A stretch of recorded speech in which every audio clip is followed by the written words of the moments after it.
अस्सलाम वालेकुम viewers, welcome to our channel let's move abroad. हमारे चैनल पर बेसिकली जिस तरह आपको बताया गया कि प्रीवियस वीडियोस अपलोड की जाती हैं और अगर किसी को कोई क्यूरी होती है तो वो हमें इंस्टा पे कांटेक्ट कर सकता है। ठीक है, तो इसमें कोई परेशान होने की, अगर कोई पॉइंट आपको नहीं समझ आता आप कर सकती हैं चैनल और वीडियो को काइंडली लाइक किया करें। अब आज का जो हमारा टॉपिक है वो है मूव टू नीदरलैंड। आजकल आपने सुना होगा कि काफ़ी मार्केट में वर्क परमिट्स आए हुए हैं, वीज़ाज़ आए हुए हैं या चीज़ें चल रही हैं कि नीदरलैंड, और ये हॉलैंड भी इसको काफ़ी लोग कहते हैं। हॉलैंड नीदरलैंड वो एक ही है कि इसके वीज़ा रेशो अच्छी हो गई है, वीज़ा दे रहा है, लेबर शॉर्टेज है।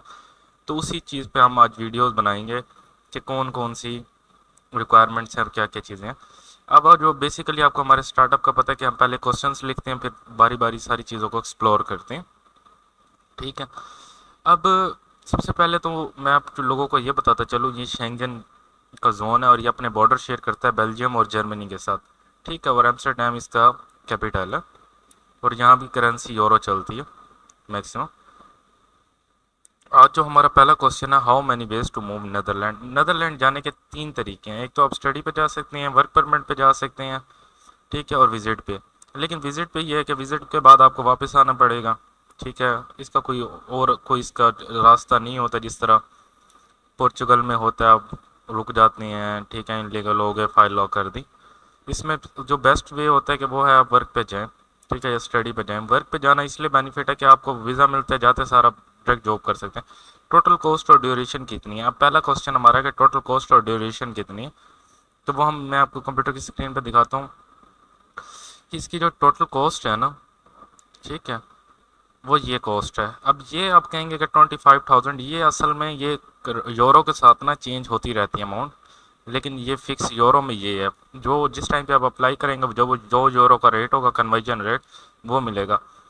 ठीक है, और बाकी ये चीज़ें डिफरेंट हैं, ठीक है, ये बाद में आपको काम आएंगी, लेकिन अभी मेनली जो आपका है वो 80 यूरोज़ आपकी कॉस्ट पड़ेगी आपको। ठीक है, अब इसका ये है कि ड्यूरेशन कितना है। ड्यूरेशन इसका ना, आपने अगर जैसे आप अपना वीज़ा अप्लाई करेंगे, 90 डेज़ का प्रोसेस होता है, ये 3 मंथ्स मैक्सिमम, 90 डेज़ का मैक्सिमम। ठीक है, हॉलीडेज इंक्लूड होते हैं इसमें। इससे पहले काम हो मतलब आपका हो जाएगा, वीज़ा वगैरह सारी चीज़ हो जाएंगी, लेकिन आपके 90 डेज़ लग जाते हैं। ठीक है, अब मिनिमम आवर रेट क्या है, मतलब वहाँ सैलरी क्या होता है, अगर उधर हम जाएँ तो मतलब हमें क्या सैलरी मिलेगी। ठीक है, अब ये आपको एक चार्ट नज़र आ रहा होगा इधर। इस चार्ट में कम्प्लीटली एक्सप्लेन किया गया है, हर 1 जुलाई को हर साल के ये अपनी सैलरी का ना क्राइटेरिया चेंज करते हैं। ठीक है, अब ये जो लेटेस्ट 1 जुलाई को इन्होंने 2023 के अंदर चेंजिंग की थी, जो 20 ईयर्स की, 21 ईयर्स की जिनकी एज है या उससे ज़्यादा है, ठीक है, उनके लिए ये रेट है। अब ये कोमा नहीं है, ठीक है, ये डॉट है। ठीक है, ये अपने 12 पर आवर इनका जो रेट है वो 12.79। ठीक है, ये एज वाइज है। ठीक है, सौरव जो रेट में चल रहा है यहाँ से आपको आइडिया हो सकता है। 40 आवर पर वीक आप काम करें, ठीक है, तो उस हिसाब से आप खुद कैलकुलेट कर सकते हैं, आपकी अच्छी भली सैलरी बन जाएगी। और इतना कोई महंगा कंट्री भी नहीं है, एक्सपेंस नहीं है इतने ज़्यादा, आप सेविंग कर सकते हैं। जैसे कि काफ़ी कंट्रीज़ है जो कि जिनके एक्सपेंसेस भी ज़्यादा हैं, तो आपकी सेविंग नहीं हो सकती, बहुत कम होती है, वो आप पे डिपेंड करता है, लेकिन इसमें आपकी डेफिनेटली सेविंग होगी। अब जो हमारा थर्ड क्वेश्चन है, how to make resume and cover letter. अब मैं आपको ये बताते चलूँ, यहाँ जो सीवी का क्राइटेरिया वो यही है जो यूरो पास वाला होता है। ठीक है, यूरो पास सीवी। अब मैं आपको जहाँ स्क्रीन पर दिखाता हूँ यूरो पास सीवी क्या होती है। ठीक है,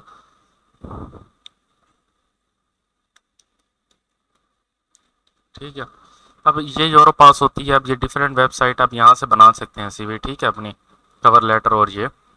लेकिन मैं आपको बताता चलूँ इसके अंदर मेन पॉइंट कि अगर आपको यहाँ आपसे सीवी नहीं बनती, कुछ नहीं होता, तो हमारी यूट्यूब चैनल के ऊपर वीडियो अपलोड है, how to create CV, Europass CV. ठीक है, हर कंट्री की है उसमें, यूके, कनाडा सारी, तो आप उसके वो आप उससे मतलब बेनिफिट लेके डिस्क्रिप्शन में लिंक्स भी हैं, सारे मौजूद हैं, हम वो भी देख सकते हैं और अपनी सीवी क्रिएट कर सकते हैं।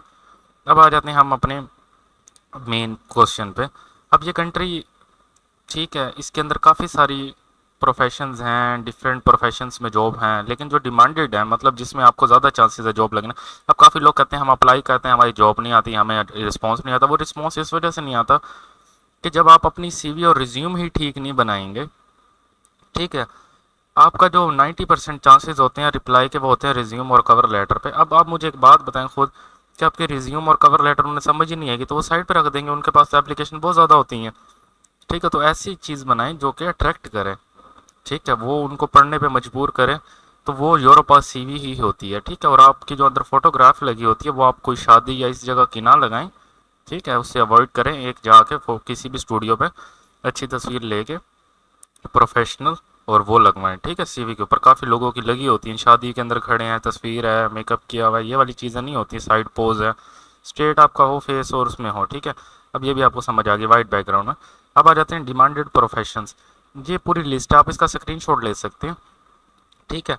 अब काफ़ी लोग ऐसे हैं वो कहेंगे यार हमें तो, मेरे पास तो कोई डिग्री नहीं है इतनी बड़ी है तो हम जॉब अप्लाई नहीं कर सकते, जो पढ़े लिखे नहीं है या कम पढ़े लिखे हैं। तो उनके लिए ना पहली तो है डॉक्टर, इंजीनियर्स आ गए, specially mechanical and chemical, logistics department आ जाता है इसकी जिनका एक्सपीरियंस है, बिल्डर्स आ जाएंगे, क्रिएटिव प्रोफेशंस आ जाएंगे जिसमें डिज़ाइनर्स आर्टिस्ट आ जाते हैं और डिफरेंट चीज़ें आ जाती हैं। मतलब जो क्रिएटिव मतलब होते हैं पेंटिंग वगैरह, पेंटर्स होते हैं, ये डिफरेंट टाइप के आ जाते हैं इसके अंदर, ग्राफिक डिज़ाइनर्स वगैरह काफ़ी। अब आ जाते हैं टीचर्स। टीचर्स यहाँ डिफरेंट लैंग्वेजेस में ज़्यादातर रिक्वायर होते हैं। इंग्लिश टीचर्स वगैरह मतलब जिनकी इंग्लिश अच्छी होती है वो इसमें ज़्यादा अप्लाई करते हैं, वो जाते हैं वहाँ जाके मैथ और काफ़ी सारे जो सब्जेक्ट्स हैं वो पढ़ते हैं। ये फाइनेंसर आ जाते हैं इसके अंदर, बैंकिंग सिस्टम आ जाता है हमारा ओवरऑल, ठीक है। अकाउंटेंट्स आ जाते हैं, अकाउंटेंट्स आ जाते हैं, ऑडिट वाले मतलब लोग आ जाते हैं सारे ये, ठीक है, ठीक है। अब जो मेन ये है कि जो लोग कहते हैं कि हाँ हम तो डॉक्टर नहीं है, इंजीनियर नहीं है, हम कैसे अप्लाई करेंगे, तो उन लोगों के लिए इन्होंने एक जो फील्ड निकाली वो है एग्रीकल्चर वर्क। एग्रीकल्चर वर्क हर कंट्री में रिक्वायर होता है। यहाँ के लोग जो मतलब हम जिन्हें कहते हैं अंग्रेज़, ठीक है, या हॉलैंड के लोग या किसी भी कंट्री के लोग, अंग्रेज़ जो होते हैं वो ये वाली जॉब्स नहीं करते, ठीक है। क्यों? क्योंकि ये मेहनत वाली जॉब होती है, सैलरी अच्छी होती है एग्रीकल्चर वर्क में लेकिन मेहनत वाली जॉब होती है, तो इस वजह से इसमें नहीं जाते। तो इसमें वो लोग जा सकते हैं। इन्होंने क्या करना है अब, एग्रीकल्चर वाले होंगे उसमें, मैं कहूँ कि भाई मैंने अप्लाई करना है एग्रीकल्चर के अंदर और मैं सीवी उनको आईटी की भेज दूँ, नहीं। अगर आपने एग्रीकल्चर में करना तो आप अपनी एग्रीकल्चर के हिसाब से सीवी बनाएंगे और थोड़ा सा प्रोफेशन कहीं से एक्सपीरियंस लेटर वगैरह लेके वो अंदर डालेंगे और सारा कुछ एग्रीकल्चर का अपने बैक एंड शो कराना कि मैं यही काम करता रहा हूँ। बेशक आप काम कोई और करते रहे हैं, लेबर में करते रहें, कुछ भी करते रहें, और अपनी 2-3 वीडियोस जिस तरह होती हैं, आपने किसी ट्रैक्टर पे बैठ जाना है, उसके अंदर फील्ड्स में चला जाना है और वहाँ खड़े होकर पिक्चर्स वगैरह करके। अब ये तो होगी उन लोगों के लिए जो नहीं है, बाकी ये लोग हैं जो प्रोफेशनल मतलब जिनकी हैं प्रोफेशनल है, उनके लिए आगे जो पढ़े लिखे हैं, एक्सपीरियंस है। अब कहते हैं कि हम कहते हैं कि जॉब कहाँ से मिलेगी। अब जब आपके पास डिमांडेड आ गई हैं, डिमांडेड का मतलब है इसमें तो आपको जॉब मिलेगी ही मिलेगी, ठीक है। और आप किसी भी इस पे है जोरो पास पे, तो आपको जॉब लेने से मतलब क्या चीज़ आपकी रह जाती है पीछे बैक एंड के ऊपर, ठीक है। अब हम आ जाते हैं जॉब अप्लाई कहाँ से करनी है। इन लोगों ने भी अपनी सर्टिफाइड वेबसाइट्स हैं। आप कहेंगे कि लोग एम्प्लॉयर्स हैं ना अपना वीज़ा सेल आउट करते हैं, तो अगर वो सेल आउट करते हैं तो फिर यहाँ पोस्ट ही क्यों करते हैं, उनको ज़रूरत ही क्या है। तो वो जॉब्स यहाँ मिलती है, लोग अवेल करते हैं, ये सिर्फ हमारा एक जहन बन गया, हम अप्लाई ही नहीं करते, ठीक है, और हमारी जॉब्स वगैरह नहीं होती। अब आ जाएंगे अथेंटिक सर्टिफाइड जॉब वेबसाइट्स। ये है अथेंटिक जो वेबसाइट्स हैं जिसके ऊपर ना नदरलैंड के अंदर ना जॉब्स वगैरह मिलती हैं, ठीक है। अब मैं आप लोग इन पे ना मैं आपको ओपन करके ना कुछ इसमें से, ठीक है, स्टार्टिंग वाली वो चेक बता देता हूँ कि उनको कैसे कैसे ओपन करके अप्लाई करना है। तो आ जाते हैं कंप्यूटर स्क्रीन की तरफ। पहली जो वेबसाइट मैंने मेंशन की हुई थी, ठीक है, स्नैप आउट, इस पर हम आ जाएंगे। इस पर क्या है, आपने जो आपकी कैटेगरी होगी, ठीक है, अकाउंटेंट्स जो भी है, आपने उस पर क्लिक करके, ये मैं लिंक डाल दूंगा सारी वेबसाइट्स का, ठीक है, डिस्क्रिप्शन में। आप वहाँ से लिंक ओपन करेंगे, आपको वेबसाइट्स खुल जाएंगी, यहाँ से आपने अप्लाई कर देना। इसी तरह इंडीड है, आपने यहाँ नदरलैंड लिख देना है, ठीक है, जो भी आपकी होगी, हॉलैंड उसके अंदर एम्स्टर्डम लिख देना है, जो आपकी जॉब का क्राइटेरिया होगा आप अप्लाई कर सकते हैं। ये नेशन वाइड एक एजेंसी है जो कि एम्प्लॉयज़ को हायर करती है। इनकी वेबसाइट पे आपने चले जाना है यहाँ से क्लिक करके, और जाते सार आपने इनकी ईमेल ले लेनी है और इनको कॉन्टैक्ट कर देना। यहाँ से लैंग्वेज चेंज हो जाती है, ये डच लैंग्वेज इनकी है, बाकी ये इंग्लिश भी यहाँ बोली जाती है काफ़ी हद तक, तो ये आ जाएगा, ये इंग्लिश में कन्वर्ट हो जाएगा। इंग्लिश में कन्वर्ट होने के बाद आप अप्लाई कर सकते हैं। इसी तरह एक ये मोस्टर है, यहाँ भी लोकेशन हॉलैंड या जिस तरह भी आप जो आपको एरिया सूटेबल लगता है आप अप्लाई कर सकते हैं। इसी तरह एक ये वेबसाइट है। ये सारी की सारी वेबसाइट्स, ये सारी की सारी डिटेल, ये सारी चीज़ें डिस्क्रिप्शन में मैं मेंशन कर दूंगा। बाकी आपको हमारे चैनल को सब्सक्राइब करें ताकि आपको आने वाली वीडियो का डिटेल वगैरह पता चल